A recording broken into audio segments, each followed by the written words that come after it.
ចាជាដំបូងយើងខ្ញុំសូមគោរពជម្រាបសួរលោកគ្រូនេះខ្ញុំឈ្មោះឆៃកលៀងរៀនថ្នាក់ D លេខរៀនទី25ចាអញ្ចឹងថ្ងៃនេះខ្ញុំនឹងឡើងមកបកស្រាយតកតងទៅនឹងសប្តាហ៍ទី10និងតកតងទៅវីដេអូឆ្លុះបញ្ចាំងចាតកតងទៅនឹងការវិតម្លៃតាមផលបត្តិអញ្ចឹងសម្រាប់នៅក្នុងមេរៀននេះផងដែរយើងអាចកំណត់និយមន័យអំពីការវិតម្លៃផលបត្តិហ្នឹងតាមក្រដាស់ឬក៏តាម digital ហើយនឹងយើងអាចរៀបរាប់អំពីគុណសម្បត្តិវាហើយនិងគុណវិបត្តិវាហើយនឹងរៀបរាប់អំពី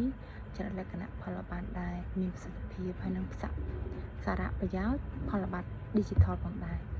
នឹងកំណត់វេទិកាដែលអាចផ្ទុក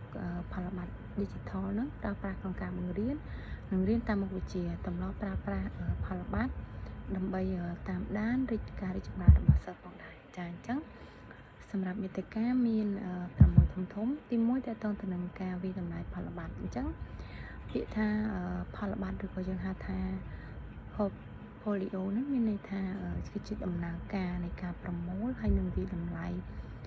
តាមដំណាក់ឬក៏បញ្ចប់ដើម្បីជាឯកសារនៃវឌ្ឍនភាពចំពោះទៅកាន់គោលដៅនៃការសិក្សាផងដែរចាអញ្ចឹងការវិតម្លៃតាមផលបត្តិហ្នឹងវាគឺជាការប្រមូលផ្ដុំការងាររបស់សិស្សក្នុងពេលណាមួយនឹងចូលដល់ចំណុចទី2តកតងទៅនឹងចរិតលក្ខណៈនៃផលបត្តិចាអញ្ចឹងនៅក្នុងហ្នឹងគឺយើងផ្ដោតទៅលើលក្ខណៈ3យ៉ាងទី1គឺការប្រមូលកិច្ចការរបស់សិស្សឲ្យបានទៅតាមគោលបំណងច្បាស់លាស់ទី2គឺសិស្សត្រូវចូលរួមយ៉ាងសកម្មក្នុងដំណើរការនៃការជ្រើសរើសផ្លូវការដែលយើងដាក់បញ្ចូលក្នុងផលបត្តិនិងទី3សិស្សត្រូវចូលរួមយ៉ាងសកម្មក្នុងការឆ្លុះបញ្ចាំងខ្លួនឯងផងដែរហើយនៅក្នុងនោះវាមានតកតងទៅនឹងគោលបំណងច្បាស់លាស់ដែលវាមិនស៊ីជាមួយនឹងប្រភពបំណងចានឹងទី2តកតងទៅនឹងផលិតផលការងារគឺមានន័យថាប្រមូលផ្ដុំការងារដែលរៀបចំឲ្យបានល្អហើយចំពោះសិស្សគឺមានការចូលរួមមានថាយើងត្រូវលើកទឹកចិត្តគាត់ឬក៏ស្នាដៃរបស់សិស្សម្នាក់ៗនឹងផងដែរនឹងការណែនាំបង្កើតបានមានន័យថាយើងត្រូវប្រើក្នុងការសរសេរខ្លឹមសារមេរៀនហើយមួយទៀតតកតងទៅនឹងការឆ្លុះបញ្ចាំងសិស្សផងដែរហើយនឹងឲ្យមានលក្ខណៈវិនិច្ឆ័យច្បាស់លាស់ហើយសមស្របទៅតាមផលិតផលផងដែរហើយនឹងមួយទៀតអាចវាល្អមានការប្រជុំរវាងគ្រូហើយនិងសិស្សផងដែរអញ្ចឹងចំណុចទី3ចូលមកដល់គុណសម្បត្តិហើយនិងគុណវិបត្តិនៃការប្រើប្រាស់ផលបត្តិអញ្ចឹងគុណសម្បត្តិមានន័យថាទី1ជំរុញស្វ័យវិតម្លៃនិងការវិតម្លៃបែបសហការរបស់សិស្សបង្កើនការលើកទឹកចិត្តសិស្សផ្ដោតលើចំណុចខ្លាំងនិងអ្វីដែលពួកគេធ្វើបានហើយផ្ដល់ឧទាហរណ៍ជាក់ស្ដែងសម្រាប់ប្រជុំឪពុកម្ដាយនិងមានភាពបត់បែននិងប្រែប្រួលតាមអាយុឬក៏មុខវិជ្ជាឬក៏ប្រភេទផលិតផលសមត្ថភាពចំណាប់អារម្មណ៍របស់គាត់ផងដែរចំណែកគុណវិបត្តិគឺតកតងទៅនឹងមានន័យថាការប្រើប្រាស់ផលបត្តិហ្នឹងគឺវាពិបាកក្នុងការដាក់បន្ទុកឲ្យមានភាពជឿជាក់ទាបហើយចំណាយពេលច្រើនក្នុងការបង្កើតលក្ខណៈវិនិច្ឆ័យការដាក់បន្ទុកហើយនឹងជួបសិស្សអញ្ចឹងសិស្សអាចជ្រើសរើសព័ត៌មានដើម្បីបញ្ចូលក្នុងផលបត្តិមិនល្អហើយឪពុកម្ដាយក៏អាចពិបាកយល់អំពីផលបត្តិហ្នឹងផងដែរចាចូលដល់ចំណុចទី4គឺប្រភេទផលបត្តិអញ្ចឹងបើតាម Spendel and Schulham 1995សំណូមពរឲ្យប្រើផលបត្តិ4ប្រភេទប៉ុន្តែត្រូវរួមបញ្ចូលទៅនឹងផលបត្តិ digital មួយទៀតចាអញ្ចឹងទី1ផលបត្តិស្នាដៃ2ផលបត្តិសមត្ថភាព3ផលបត្តិគម្រោង4ផលបត្តិប្រាប់ពីការរីកចម្រើនហើយនិង5ផលបត្តិ digital ផងដែរអញ្ចឹងសម្រាប់ផលបត្តិស្នាដៃគឺថាគោលបំណងគឺបង្ហាញអំពីកិច្ចការល្អបំផុតរបស់សិស្សហើយប្រើដើម្បីទំនាក់ទំនងជាមួយគ្រួសារនិងប្រើជាការចងចាំដែលគ្រូសូមឲ្យសិស្សបង្កើតជាប្រមូលឬក៏ទិន្នន័យរបស់គាត់ផ្ទាល់ខ្លួនអញ្ចឹងទៅចាតកតងនឹងផលបត្តិសមត្ថភាពមានន័យថាបង្ហាញអំពីកម្រិតនៃការសម្រេចលទ្ធផលរបស់គាត់មានន័យថា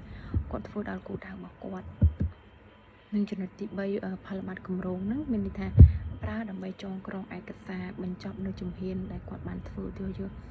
គ្រូដាក់គម្រោងឲ្យគាត់ធ្វើអញ្ចឹងទៅហើយផលបត្តិប្រាប់ពីភាពរីកចម្រើនហ្នឹងមានន័យថារក្សាទុកនៅសំណេរមានន័យថាតាំងពីដើមឆ្នាំគាត់ធ្វើអសបានល្អហើយបន្ទាប់មកដល់ពេលចុងឆ្នាំឬក៏ឆោតមាសមួយគាត់ធ្វើបានល្អមានន័យថាប្រាប់អំពីភាពរីកចម្រើនរបស់គាត់ហើយនឹងចំណុចទី5ផលបត្តិ digital អញ្ចឹងផលបត្តិ digital ហ្នឹងគឺការផ្លាស់ប្ដូរការប្រមូលភស្តុតាងអេឡិចត្រូនិកដែលជាធម្មតាត្រូវបានរក្សាទុកហើយនឹងគ្រប់គ្រងផងដែរទៅ តាមអ៊ីនធឺណិតអញ្ចឹងទៅចាហើយចំណុចដែលយើងត្រូវបកស្រាយមួយទៀតតកតងទៅនឹងសារៈសំខាន់នៃផលប័ត្រ Digital អញ្ចឹង Digital ហ្នឹងមានន័យថាផ្ដល់នូវការរក្សាទុកព័ត៌មានប្រកបដោយសុវត្ថិភាពហើយនិង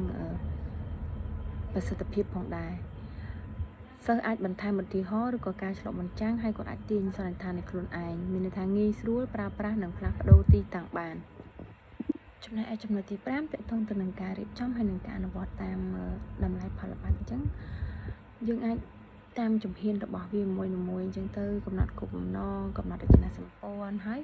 កំណត់ខ្លឹមសារកំណត់ការណែនាំបន្តមកការពិនិត្យឡើងវិញបន្តមកទៀតដាក់ខ្លឹមសារឬក៏ស្វែងវិតម្លៃនិងវិតម្លៃរបស់គ្រូហើយនឹងឲ្យដើម្បីឲ្យមានព័ត៌មានត្រឡប់មកវិញហើយនឹងកិច្ចប្រជុំរវាងគ្រូហើយនិងសិស្សអញ្ចឹងទៅចាអញ្ចឹងនៅក្នុងនោះកំណត់គោលបំណងមានន័យថាត្រូវដឹងអំពីកំណត់ច្បាស់លាស់ផងដែរហើយកំណត់រចនាសម្ព័ន្ធហ្នឹងមានន័យថារៀបចំឯកសារឬក៏ផលប័ត្រហ្នឹងឲ្យបានត្រឹមត្រូវទៅតាមរចនាសម្ព័ន្ធរបស់វាចាហើយកំណត់ខ្លឹមសារហ្នឹងមានន័យថាគម្រោងកិច្ចការហ្នឹងតាមលំដាប់លំដោយមានថាខ្លឹមសារហ្នឹងកុំឲ្យលំអៀងអញ្ចឹងទៅចំណែកឯកំណត់ការណែនាំហ្នឹងមានន័យថាលក្ខណៈវិនិច្ឆ័យហ្នឹងត្រូវដាក់បន្ទុក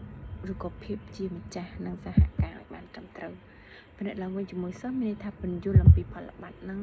បង្ហាញឧទាហរណ៍ផ្ដល់ឱកាសឲ្យសិស្សនឹងសួរសំណួរហើយកន្លែងហ្នឹងយើងត្រូវលើកទឹកចិត្តចំពោះស្វ័យភាពរបស់សិស្សផងដែរចំណែកឯការដាក់ខ្លឹមសារមានន័យថាយើងផ្ដល់ការណែនាំការជ្រើសរើសខ្លឹមសារហ្នឹងសម្រាប់ឧទាហរណ៍យើងឲ្យជាគំរូដល់គាត់អីចឹងទៅចាហើយនឹងស្វ័យវិតម្លៃរបស់សិស្សលើខ្លឹមសារមេរៀនមានន័យថា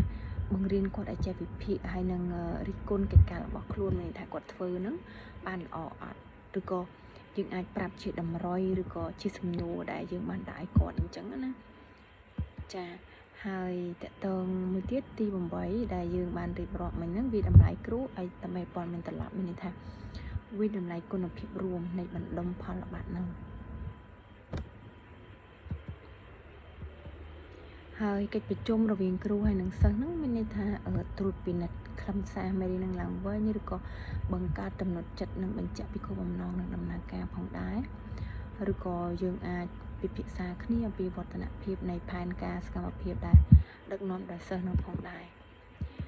ចាហើយចំណុចចុងក្រោយតកតងទៅនឹងចំណុចទី6ការសង្ខេបផងដែរអញ្ចឹងសារៈសំខាន់នៃផលប័ត្រគឺប្រមូលនិងវិតម្លៃស្នាដៃការងាររបស់សិស្សដែលបង្ហាញពីវឌ្ឍនភាពចំពោះទៅសម្រាប់លទ្ធផលដែលជាងបានសិក្សារំពឹងទុកនិងការសម្រេចនៅស្តង់ដារនៃការសិក្សាដោយរួមបញ្ចូល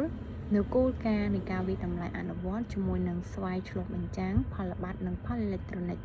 អាចជាឧបករណ៍ដ៏មានឥទ្ធិពលដើម្បី